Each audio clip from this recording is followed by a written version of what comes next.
But let's focus on this whiskey fire.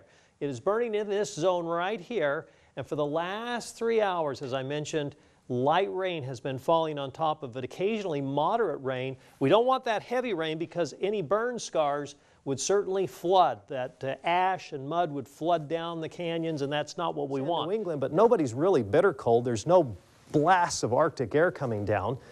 There's a westerly flow, and that may be the reason. The westerly flow coming off the Pacific, very wet for us, but as it moves in, it dries out. But that westerly flow pushing over the Great Lakes and into New England, keeping them a little bit warmer than usual. And there's more of a zonal flow or a westerly flow here in the Pacific. That means storms are not buckling. They're not pushing up tropical moisture. There's more of a, here's the subtropical jet stream, here's the polar jet stream, and notice they're split apart. And guess what? We're right in the middle. It's partly cloudy in the afternoon. The fog should lift in the afternoon. In some places it may hang around, but tomorrow looks like a pretty good day. There's that storm. Looks pretty good size, but guess what it's going to do? It splits. And where are we?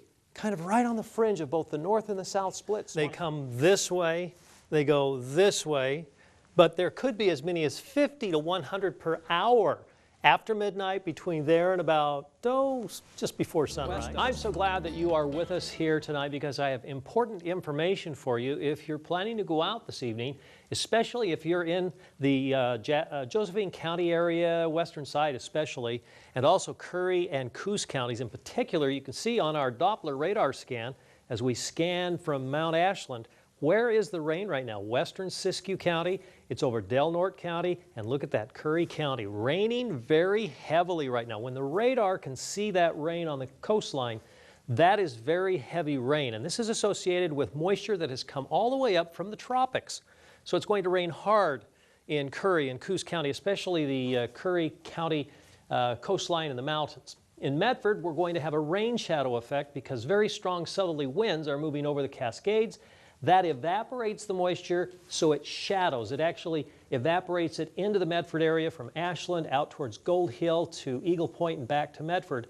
We don't see nearly as much precipitation here as, say, Grants Pass or over towards Merlin or even into the, certainly in the Illinois Valley around Cave Junction. You get a lot of precipitation there. 48 with some showers in Klamath Falls and 61% humidity.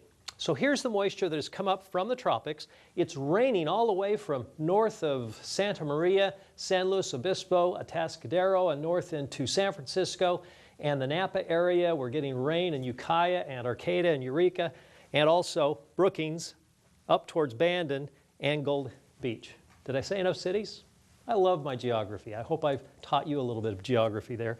But we do have the rain, and that is going to be the big thing tonight. Big heavy rains with that southwest flow picking up the tropical moisture, pulling it northward. This is a warm front, so the pressure gradient, the push of air is very strong. Winds are going to blow as this cold front sweeps through. Now notice, this is about 4 p.m., okay? So the cold front itself will move through Medford about late morning, early afternoon. That's our best chance for steady rain.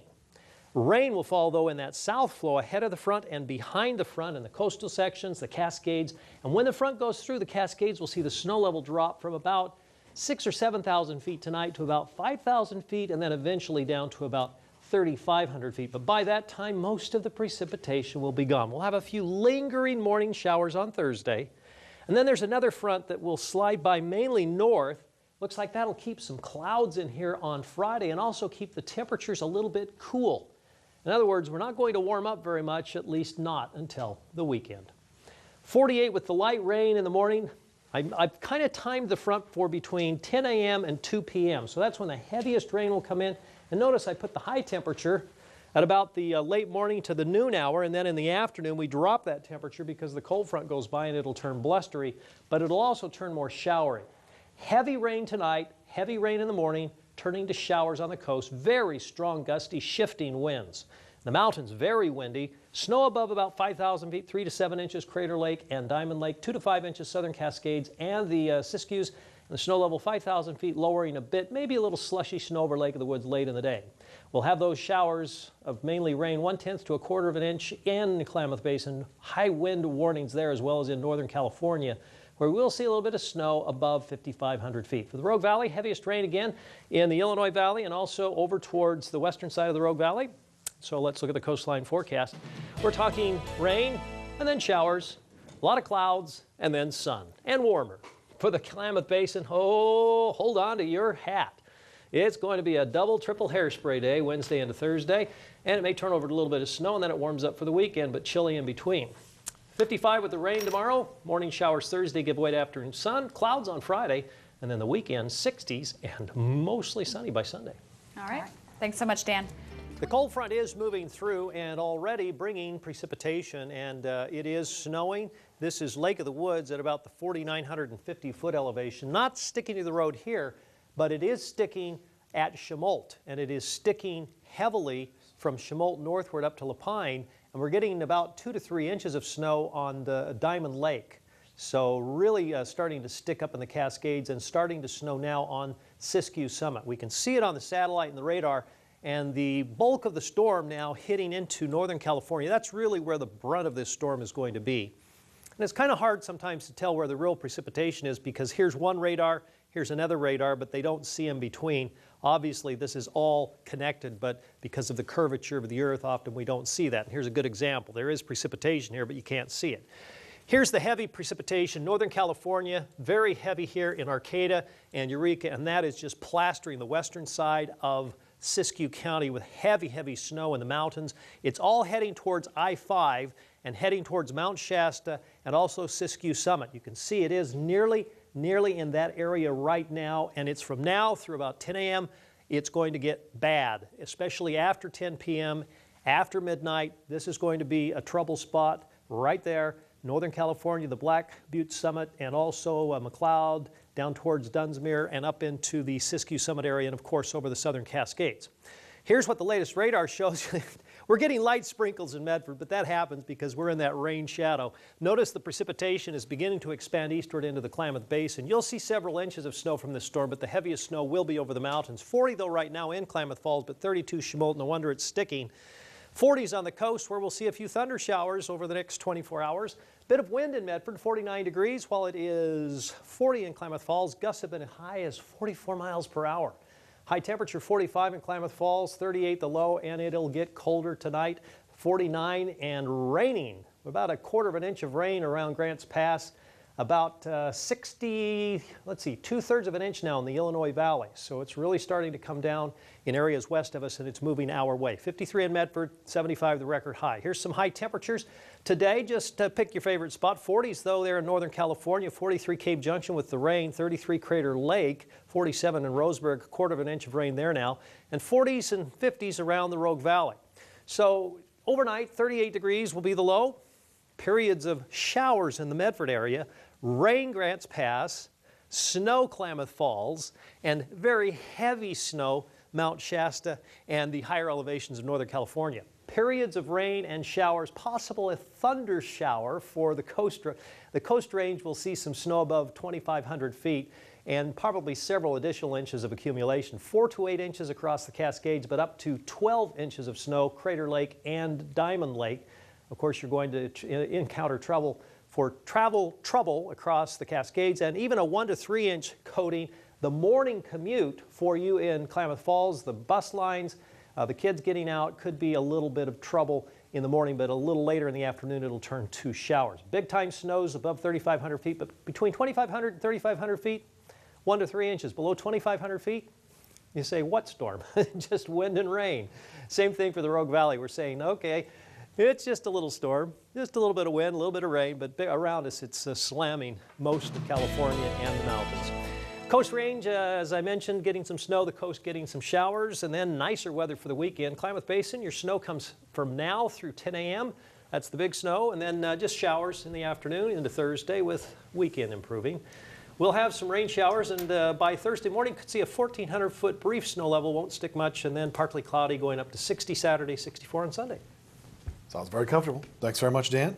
The rains in Southern California can be a good thing and they can be a bad thing after a fire. They can help to put the fire out, which is what happened near Palm Springs. But we had between 1 and 3 inches of rain, and in one case, nearly 2 inches of rain fell in less than 1 hour. And so we've had some mudslides as a result, and they had to evacuate some people. As a result of the monsoon moisture moving north, some of that is going to reach up into northern portions of California by afternoon. tomorrow. So a slight risk for a thunderstorm in Siskiyou County, and eventually overnight and into the morning hours on Wednesday, there will be a chance grazing the Rogue Valley into Klamath and Lake counties. So that is something we will have to deal with as we head through late tomorrow night, and early on Thursday. Dry lightning, 25–30% chance with this upcoming monsoonal event. 69 degrees for your temperature 9 a.m., 83 by noon, and 98 degrees for the afternoon high temperature. And oh, that fire danger is extreme now. Officially, we have to be very, very cautious with fire and with our vehicles, with anything that could cause a potential fire. 75 right now in Klamath Falls, northwest wind is 8. We have 76 in Medford, winds are northeast at 6. The barometer is rising. High temperatures today, 99 in Grants Pass, 95 in Klamath Falls. Medford, 102, the 8th time it has been over 100 degrees, and 8th day in a row of 95 or hotter. And the forecast keeps us going up to 12 days. By Friday, we'll be 95 or hotter. And it hasn't happened since 1974 that we've had 12 days in a row of 95 or hotter. 95 in Ashland. Brookings was 64. Now look at this contrast. You have Cave Junction with a high of 105, and 45 miles away in Crescent City, the high was 56. And just over the Cascades, 33 this morning in Chemult. You want to talk about microclimates? We have them here. Happy Camp, 108. Klamath Falls, 95, and Lakeview, 97. And to round out a few of the numbers, we had 101 in O'Brien, and Wairika was 106. So here's the monsoonal moisture making a play for southern Oregon and northern California. A lot of it will move into Nevada, so we're not going to see a downpour. We're not going to see anything like they did in Southern California, but we are going to see some rain, especially on Wednesday in Modoc County and southern Lake County and parts of southern Klamath County.